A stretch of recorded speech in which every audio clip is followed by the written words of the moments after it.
c'est Assets Recovery Act, la loi qui nous votait dans le Parlement.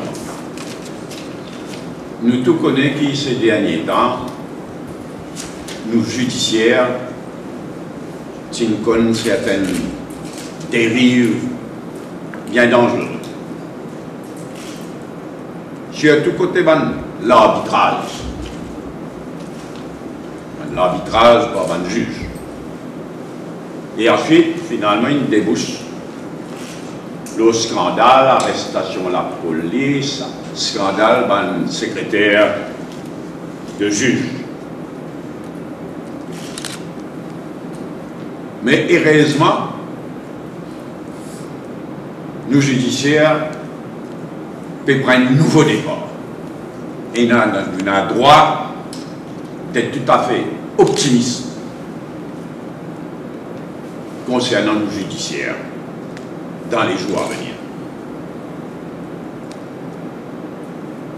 Mais voilà-t-il pas qui s'accoula une question bien grave soulevée autour du DPP, du Director of Public Prosecution. Dans l'Angleterre aussi, c'est un Assets Recovery. Ici, nous avons un Assets Recovery Commissioner. Dans l'Angleterre, c'est un Assets Recovery Agency. Et pareil comme ici, il n'y a pas de assez du tout. Gaspillage d'argent, pas foutu. Parce que Assets Recovery là, c'est un trafiquant. Un trafiquant de drogue, un trafiquant en général.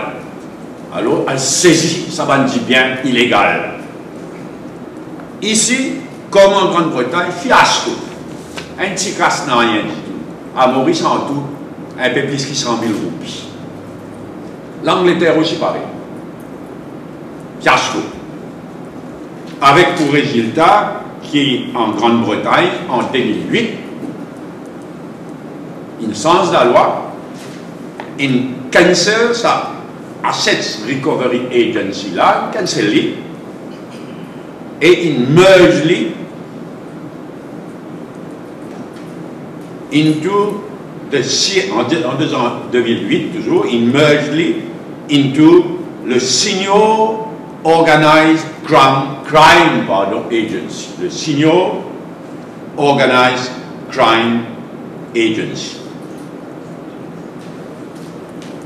Ici, il dissout le Assets Recovery Commissioner, la loi là, et voilà-t-il pas qu'il donne sa responsabilité là, DPP.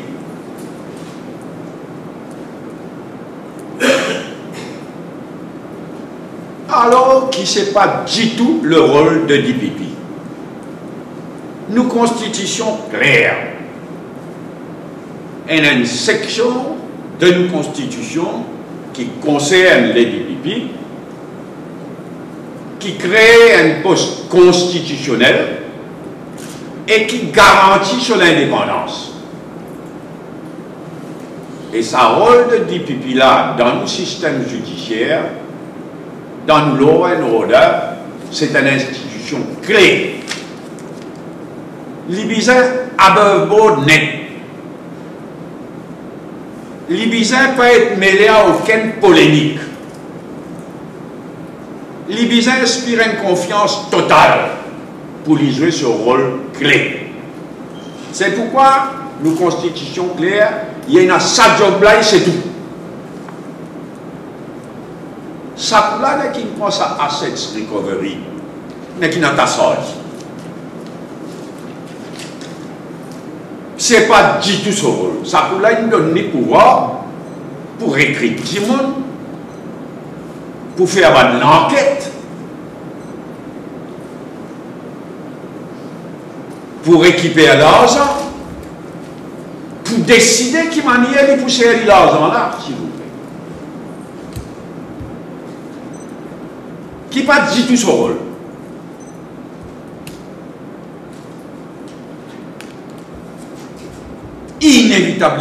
Inévitablement pour une qualité polémique, pour une qualité conflit d'intérêts, Et puis, on a PQs, PNQs. Et les députés pourraient trouver mêlés à une polémique, à une question politique.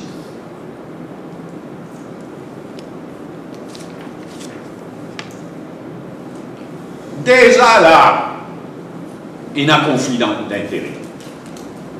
Selon mon renseignement, dans une enquête au moins qui peut amener, il y a un conflit d'intérêts.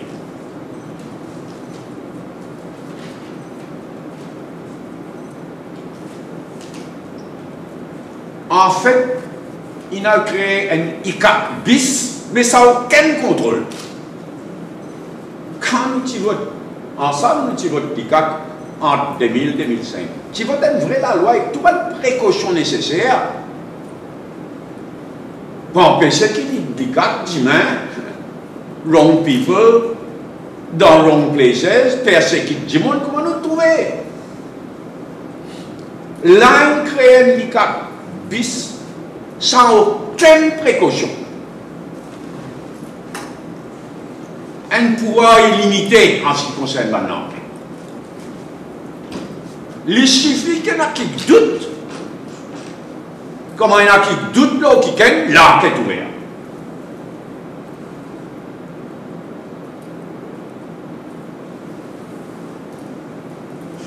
Et ce qui est absolument choquant, quand ça va nous faire dire. Nous voilà la loi votée en octobre 2012.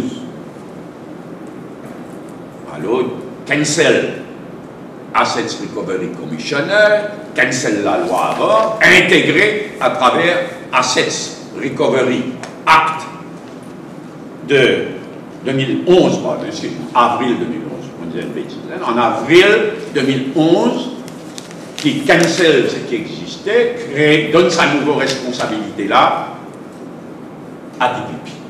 Avril 2011.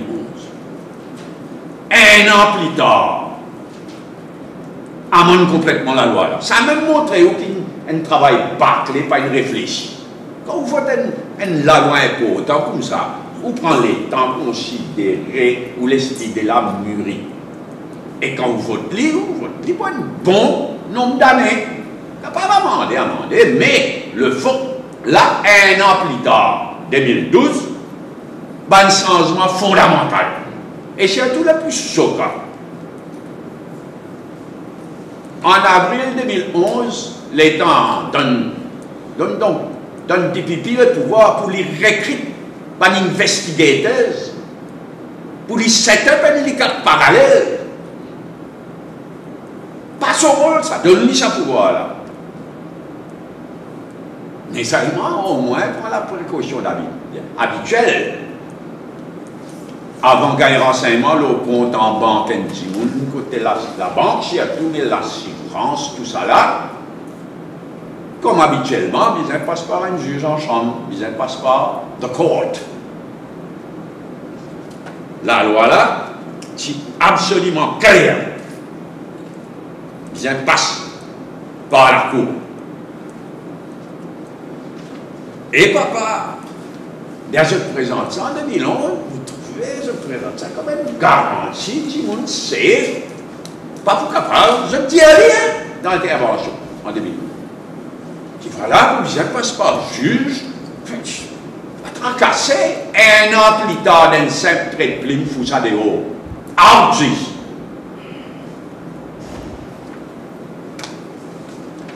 Et vous connaissez pas un petit amendement, si pas faire attention.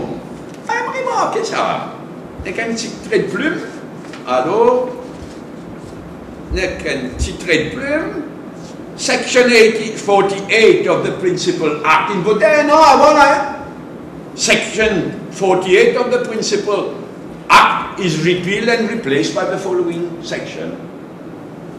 On n'a pas même une petite affaire simple, un petit coup de plume. Et une nouvelle section là, il dit the Enforcement Authority, pas de code fund. Avant c'était de code. Il a demandé un order to the code. Là, un seul coup, la cour disparaît, the Enforcement Authority, ça veut dire DPP, Exoban Investigators, etc. Mais by written notice, require financial institution to provide such information, etc. etc. And simple, n'est plus passe par juge. Et il commence à servir ça. Pas servi.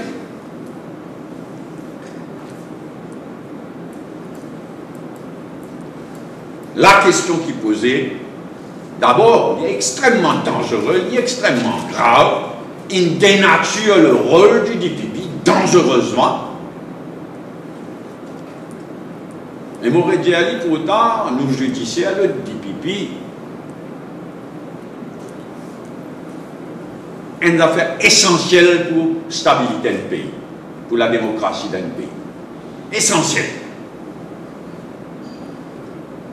La question, donc, à part sur l'aspect dangereux, sur l'aspect bien grave, sa manière de dénature le rôle du DPP. Ça quantité polémique qui prenait l'autre DPP là, avec ce staff d'investigateurs, s'il vous plaît. À part ça, la question posée, est-ce qu'il est constitutionnel, ça? Nous, constitution, on a une section uniquement l'autre DPP, avec l'intention, nous, constitution, limite son rôle et protège sur l'indépendance. Pas gagner pas pose question, l'autre DPP, dans son rôle de poursuivre du monde, pas poursuivre du monde. Là, avec ça. Pas une là qui fait là, ça a 50 là qui fait là. Il y a ça du pipi qui dit même dans le Parlement, il dit, ah ben non, du pipi, ça n'est pas capable de répondre à une question.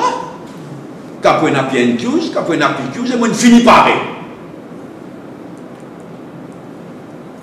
La question qui posait, est-ce qu'il est constitutionnel, c'est qui je dis là? Moi, pas croire. Il est extrêmement dangereux, il est très grave. Mais la question posée, est-ce qu'il est constitutionnel? Parce qu'il dénature la fonction même du DPP et il ouvert, il prête le flanc à toute qualité polémique, toute qualité de question parlementaire, etc.